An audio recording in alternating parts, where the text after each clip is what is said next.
Okay, we're here with Chef D. Now, Chef, we're talking about barbecuing on a budget. Right. You know, it's so expensive. Life is expensive. Groceries are expensive right now. Let's talk about what kind of meats and product we can buy that, you know, sort of stays within range. Perfect. When you sent me the email, I literally phoned my friend Al at Central Fresh and said, Al, we need some protein. What can you offer us that when you're on a budget? So he's given us pork tenderloin, which is still a really great price, inexpensive. Mm-hmm. And then I brought a bone-in pork chop. Okay. Now the bone-in pork chop, one, it's going to give you some more moisture in your meat, you know, yes, as it keeps everything together. And because it does have the bone, you are going to save a bunch of money on that. Okay. Now does that relate just to pork, or is it can be chicken as well? Okay, because a lot of times, you know, I think as a society we got a little bit lazy with chicken, especially because, you know, used to get like, you know, the bone-in chicken breast or the bone-in chicken thigh, and then we've kind of got away from that. And of course I brought boneless chicken with me today, but yes, definitely use it. You're going to get more flavor with it. It's going to be a lot juicier and go from there. Fantastic. So what I've done, just to fast forward just a little bit. The magic of TV. Exactly. So I have our pork and chicken on. Now, I had the barbecue up high when we first started to get our beautiful markings on it, and then you turn it down to low. Okay. Long and slow are words to live by, right? You don't want to, and especially these are really lean cuts of meat. Yes. And we're going to add the chicken in a minute.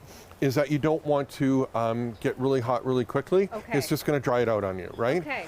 Have a meat thermometer. You can buy meat thermometers anywhere now, and anywhere from, you can cook pork 140 degrees. Yes. Some people don't like it that pink, so do it about 150 and it's perfect.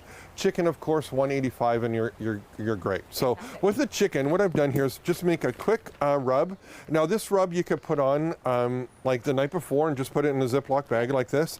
And it's poultry seasoning, dried onion, dried garlic, and a little bit of salt and pepper. Okay. Okay. Nothing fancy to it, but it's going to add some great flavor to your chicken. So we can just put our chicken in here.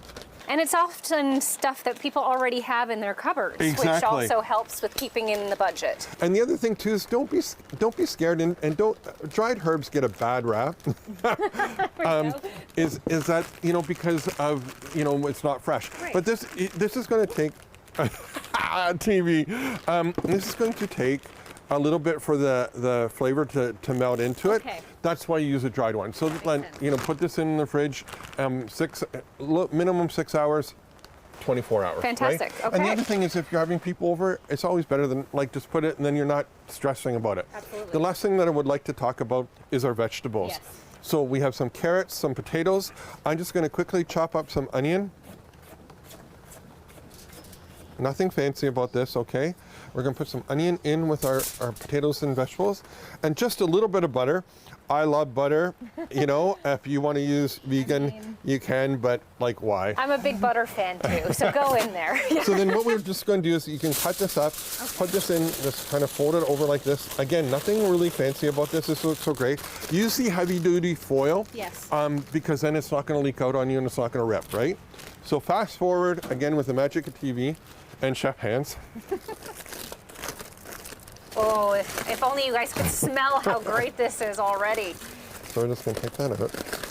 So nice, affordable vegetables. Right. You don't need a lot of options, just a couple of different ones, would you suggest? 100%. Yeah. And like you could even put some turnip in here or rutabagas. You get celery root, you know, it's fantastic. Again, the root vegetables are still in, like you can still get them at grocery stores. Yes. And if you want, go to like Barry's Asparagus or somebody like that, where you can get fresh asparagus, and it's very reasonable, right? So, and it spreads a long way too. So then we're going to take our pork. Oh, lovely. Okay. Made me bring both of them over.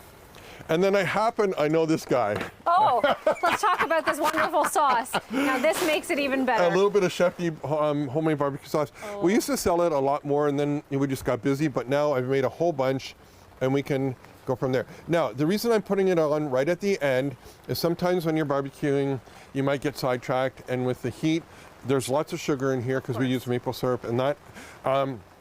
So you want to put it maybe on at the end, so then that way it's going to have lots of flavor and it's not going to burn on you. Love it. Affordable, delicious, right, and so many options for so many diets, which is fantastic. So I'm just going to let you have a little piece right there. Thank you, sir. Okay.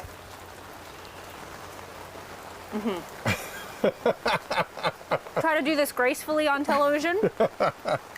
Delicious. Perfect. Thank you, Chef D. Thanks for having me.